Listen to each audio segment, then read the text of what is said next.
निवडणूक आयोगाच्या साहाय्याने निवडणुका कशा जिंकता येतात ते आपण विधानसभा आणि लोकसभेच्या निवडणुकीत पाहिलेलं आहे. लोकसभेमध्ये हा विषय चाललेला आहे, पण आता स्थानिक स्वराज्य संस्थांमध्ये सुद्धा राज्य सरकार या निवडणुका जिंकण्यासाठी या पद्धतीचं पाप करत असतील, दिवसाढवळ्या खून करत असतील लोकशाहीचा, हे कदापि काँग्रेस पक्ष सहन करणार नाही.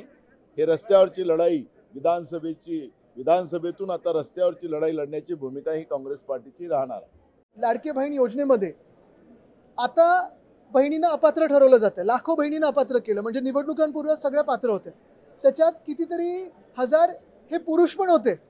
आणि तिसरी गोष्ट म्हणजे त्या लाडक्या बहिणीवर प्रश्न विचारला तर मुख्यमंत्री थोडे तापतात की याच्यावर बोलू नका. का आम्ही विचारायचं नाही का की 2100 रुपये जे तुम्ही देणार होता ते कधी देणार? हा प्रश्न आहेच.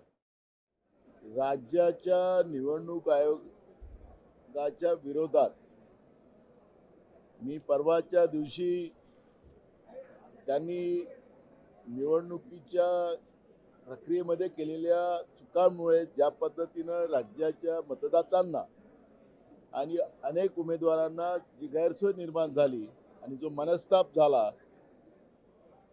त्याबाबतची भूमिका मी विधानसभेत मांडलेली होती. त्यांच्यावर महाभियोग आणून त्यांना त्या पदावरून तातडीनं काढून टाकावं अशी ही विनंती मी अध्यक्षाच्या माध्यमातून सरकारला केलेली होती. अध्यक्षांनी जे रुलिंग दिलेलं होतं की जे अधिकार आपल्याला नाही ते लोकसभेला आहे, आणि म्हणून मी विधी तज्ज्ञांशी चर्चा केल्यानंतर आज विधानसभेमध्ये ती भूमिका पुन्हा आज मी मांडली आणि त्याच्यामध्ये विधानसभेला टू-थर्ड मेजॉरिटीचा ठराव करून लोकसभेकडे, राष्ट्रपतीकडे आणि राज्यपालांकडे पाठवण्याचा अधिकार आहे. जेव्हा निवडणूक प्रक्रियामध्ये ज्या पद्धतीचं जनतेमध्ये, मतदातांमध्ये आणि उमेदवारांमध्ये जो मनस्ताप झाला, त्याबद्दलचं राज्याच्या मुख्यमंत्र्यांनी सांगितलं की मी पहिल्यांदा अशा पद्धतीची निवडणूक प्रक्रिया पाहतोय. राज्याच्या उपमुख्यमंत्र्यांनी सांगितलं की मी पण या पद्धतीची पहिल्यांदा परिस्थिती पाहतोय, आणि म्हणून आम्ही सरकार आणत नाही म्हणून आम्ही आणलेला महाभियोग, त्याला सरकार कशी पळ काढताय आपण विधानसभेत पाहिलेला आहे. महत्वाचा मुद्दा असा आहे त्याच्यामध्ये, हे जे दिनेश वाघमारे त्यांना 6 महिन्याच्या पहिले VRS घ्यायला लावला गेला, ते पद खाली ठेवण्यात आलं. राज्यामध्ये नितीन करेर असेल, अनुप जलोटा असतील, सुजाता सोनिक असेल, असे चांगले अधिकारी होते. ते या पदावर त्यांनी जाण्याची सरकारला विनंती केलेली होती, पण सांग कामे अधिकारी पाहिजे काय, या अधिकाऱ्याला अशा पद्धतीची परिस्थिती निर्माण झाली. आणि मग त्याच्यामध्ये आपण पाहिलं असेल की राज्याचे ॲडव्होकेट जनरल, जो घोळ ज्या ठिकाणी निर्माण झाला, तो राज्याच्या ॲडव्होकेट जनरलनी सांगितलं निवडणूक आयोगाला, दिनेश वाघमारे साहेबांना, की 50%च्या वर आरक्षण गेलं तरी काही फरक पडत नाही. आणि त्या माध्यमातून या पद्धतीचा घोळ या महाराष्ट्रात झाला. आता हा ॲडव्होकेट जनरल कोणाचा माणूस असतो? तो हा राज्य सरकारचा असतो. जो आमचा आरोप होता त्या आरोपाला आता वस्तुस्थितीमध्ये आता आलेला आहे की सरकार आणि निवडणूक आयोग मिळून लोकशाहीचा दिवसाढवळ्या खून करते आहे आणि पदाचा दुरुपयोग राज्य सरकार आणि निवडणूक आयोग मिळून करते आहे, अशा पद्धतीचं चित्र झालेलं आहे. हा विषय आम्ही लोकांमध्ये मांडू. निवडणूक आयोगाच्या साहाय्याने निवडणुका कशा जिंकता येतात ते आपण विधानसभा आणि लोकसभेच्या निवडणुकीत पाहिलेलं आहे.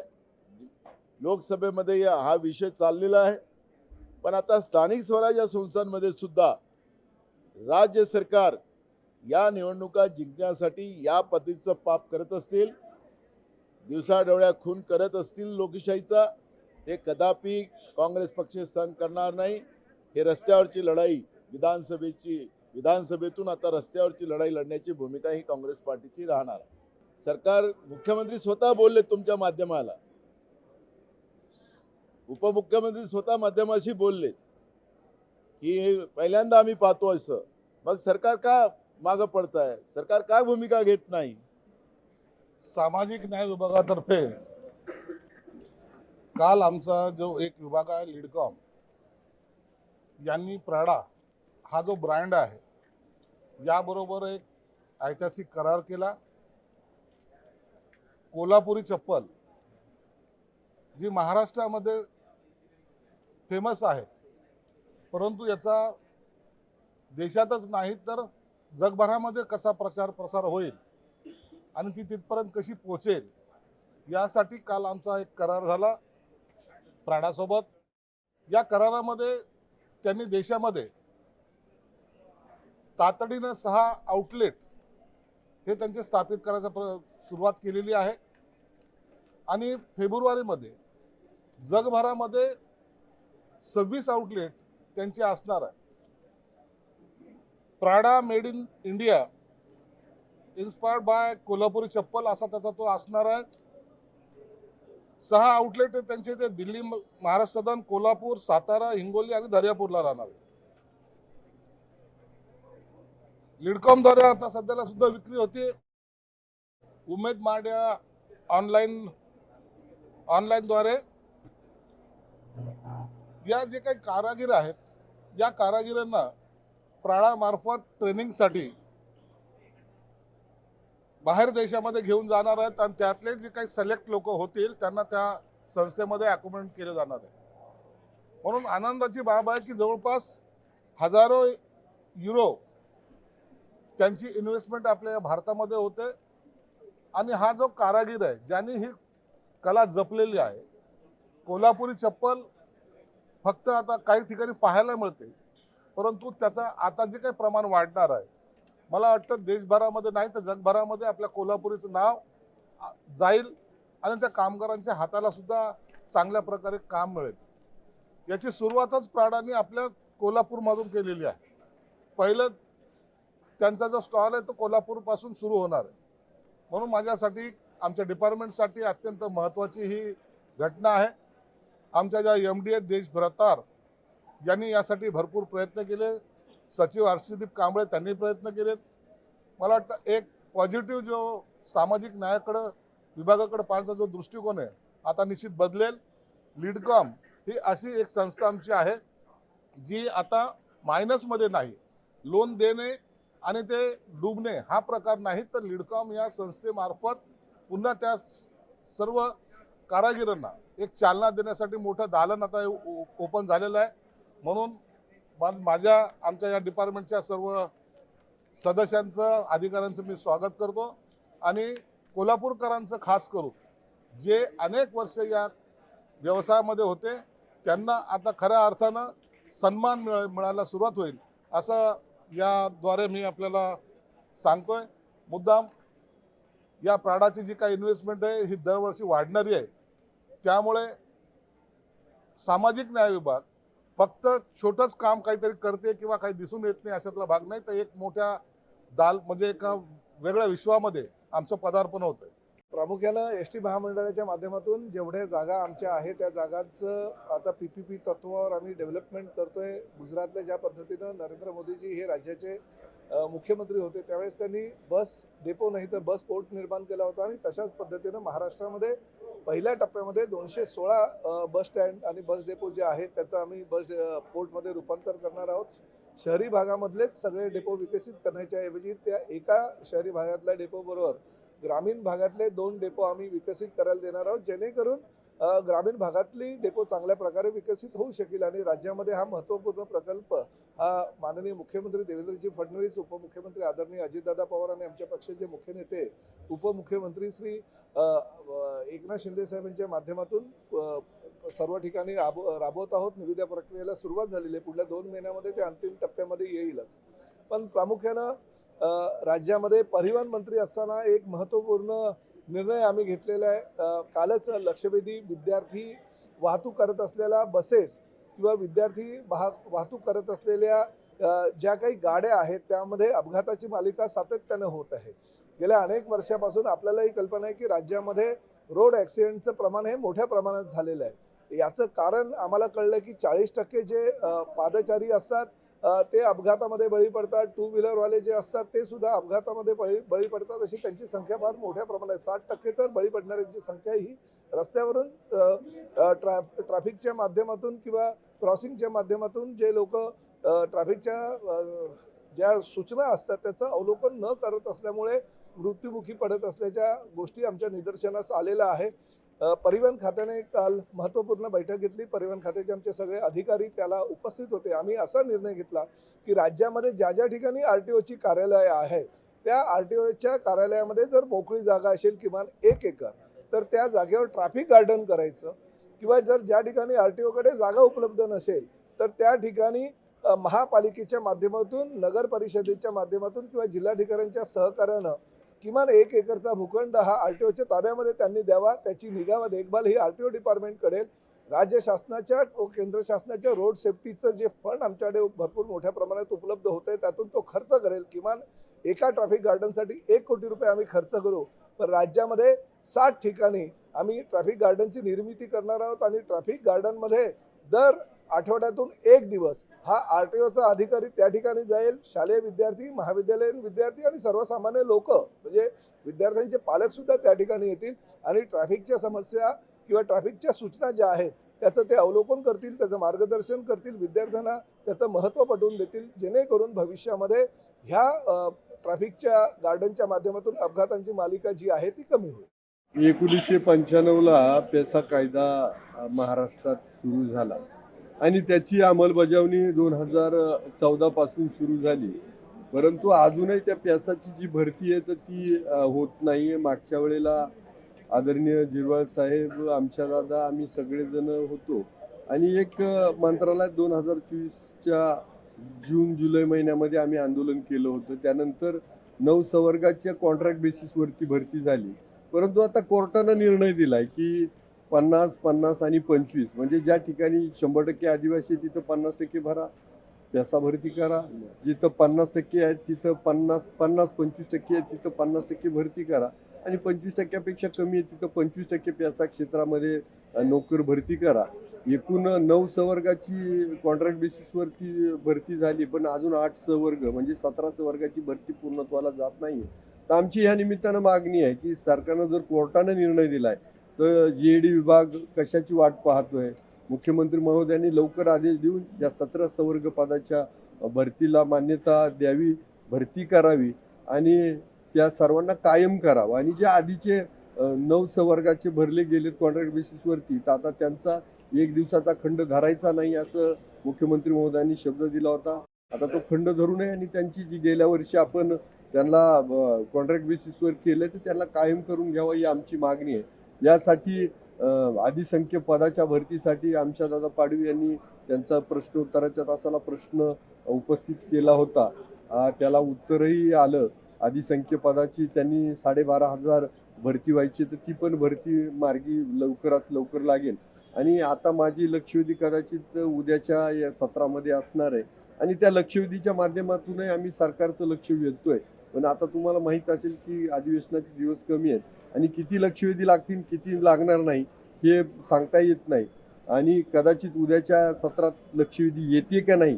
कारण शेवटी ज्या लक्षवेधी निघतायत त्या तुमच्या नंबर लागला तरचा प्रश्न आहे किंवा त्याची काढण्याची जी पद्धत आहे ते लॉटरी पद्धतीची प्रक्रिया आहे. त्यामुळे त्यात नंबर लागन ना लागन हे सांगता येत नाही आणि म्हणून आज आम्ही सरकारचं लक्ष वेधतोय की या प्रश्नाला तुम्ही लवकरात लवकर वाचा आम्ही फोडतोय तर तुम्ही त्याच्याकडे न्याय द्यावा आणि लवकरात लवकर हा प्रश्न मार्गी लागावा. यासाठी आम्ही सगळे आमदार मुख्य सचिवांनाही भेटलोय, मुख्यमंत्री महोदयांना पण भेटलो.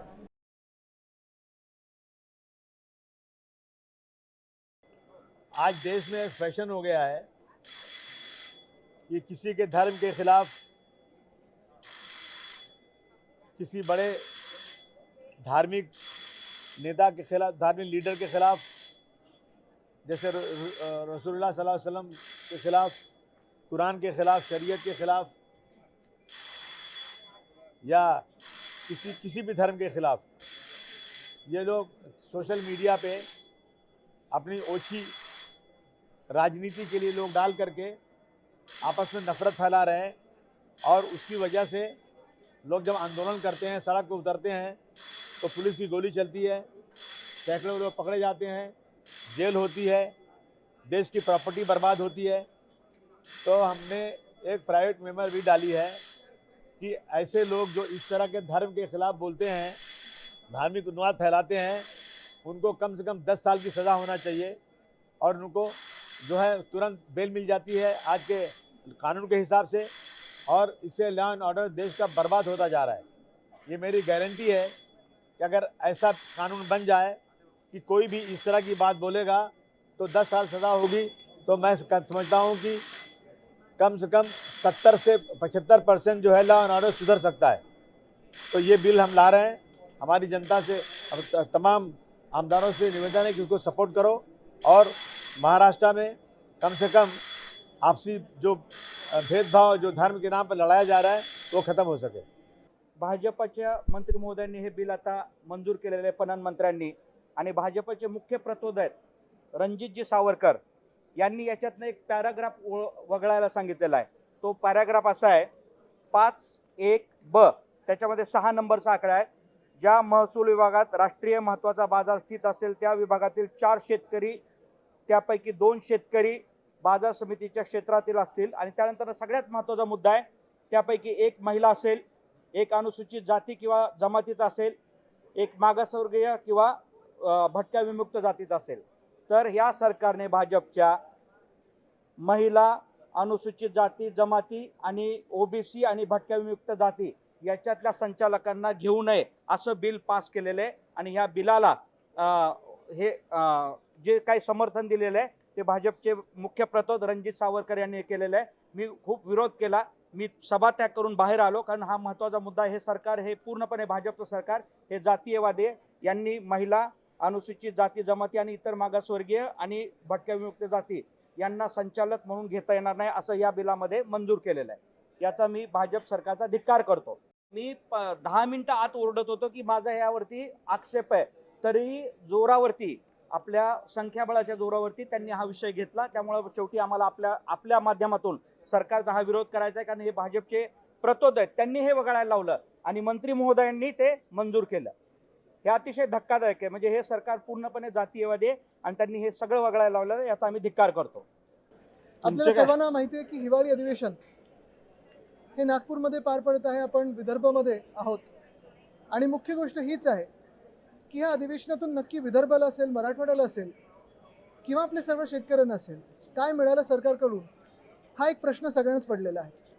आज सकाळी देखील पक्षप्रमुख उद्धव साहेबांनी हाच प्रश्न विचारला की मुख्यमंत्री सहायता निधीमध्ये 100 कोटीहून अधिक शेतकऱ्यांच्या मदतीसाठी आल्यानंतर देखील फक्त 75,000 रुपये हे वितरित केले गेलेले आहेत असं RTI मधून कळलेलं आहे, आणि ही माहिती ही खरी असते असं आपण पकडून चालत असतो। एकंदर जर पाहिलं तर घोषणांचा पाऊस पडत आहे, होर्डिंग सगळीकडे लागतील, पण खऱ्या अर्थाने जनतेला काय मिळत आहे हा प्रश्न आपल्या सर्वांना पडला असेल तसं आम्हाला देखील पडलेला आहे। काल जो विरोधी पक्षाचा प्रस्ताव होता त्याच्यात आम्ही काही महत्त्वाचे विषय मांडलेत, मुद्दे मांडलेले आहेत आणि काही मागण्याही केलेल्या आहेत। प्रामुख्याने जे मुंबईमध्ये SRA योजना आहे, स्लम रिहॅबिलिटेशन योजना जी आहे, त्याच्यात आम्ही मागणी केलेली आहे की 305 वरनं जवळपास 500 स्क्वेअर फुटापर्यंत ही जी घरं आहेत ती असायला पाहिजेत। तसंच ग्राउंड+1 हे रेग्युलराइज झालं पाहिजे। पागडी असेल, उपकारप्राप्त इमारत असतील किंवा सेस बिल्डिंग ज्याला आपण बोलतो, ह्या सगळ्यांसाठी आम्ही 2-3 गोष्टी आज मागितलेल्या आहेत, ज्या तुमच्यासमोर पुन्हा एकदा मांडतो, कारण ह्या गोष्टी महत्त्वाच्या आहेत। जवळपास 14,500 इमारती ह्याच्यात आहेत आणि लाखो मुंबईकर इथे राहतात।